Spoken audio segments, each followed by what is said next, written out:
Hi friends, ఖచ్చితమైన reports Sudheer రిపోర్ట్స్కి స్వాగతం. దయచేసి మా ఛానల్ని సబ్స్క్రైబ్ చేసుకుంటే మేము ఇలాంటి వీడియోస్ మరెన్నో మీ ముందుకు తీసుకురాగలం. ఇక ఈరోజు మోంతా తుఫాను తీవ్రత, ఏ ఏ జిల్లాల్లో ఎటువంటి ప్రభావం ఉండబోతుంది, ఇంకా ఎటువంటి జాగ్రత్తలు తీసుకోవాలి అనేది చూద్దాం. ఇక్కడ విండ్ మ్యాప్ చూసుకున్నట్లయితే తుఫాను కోస్తా ఆంధ్రాకి చాలా దగ్గరగా వచ్చింది. ప్రస్తుతం కోస్తా ఆంధ్రాకి 200 కిలోమీటర్ల దూరంలో ఉంది.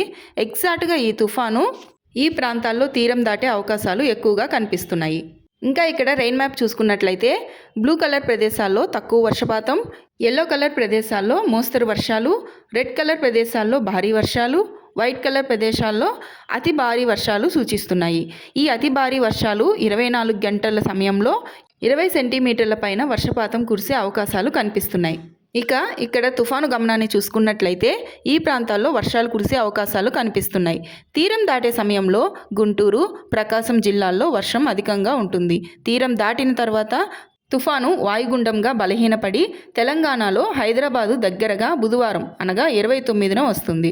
అప్పుడు తెలంగాణలో భారీ వర్షాలు పడే అవకాశాలు కనిపిస్తున్నాయి. ఆ సమయంలో కృష్ణా, గోదావరి బేసిన్లో వరదలు వచ్చే అవకాశాలు ఎక్కువగా కనిపిస్తున్నాయి.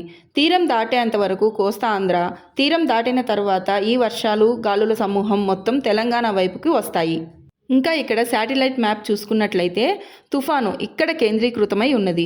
ఇక్కడ తుఫాను షేప్ చూసుకున్నట్లయితే పడమర సైడ్ మేఘావృతం ఎక్కువగా ఉంది. దీన్ని బట్టి ఇటుపక్క నుంచి తేమగాలులు, ఇటుపక్క నుంచి పొడిగాలులు ఉన్నాయి.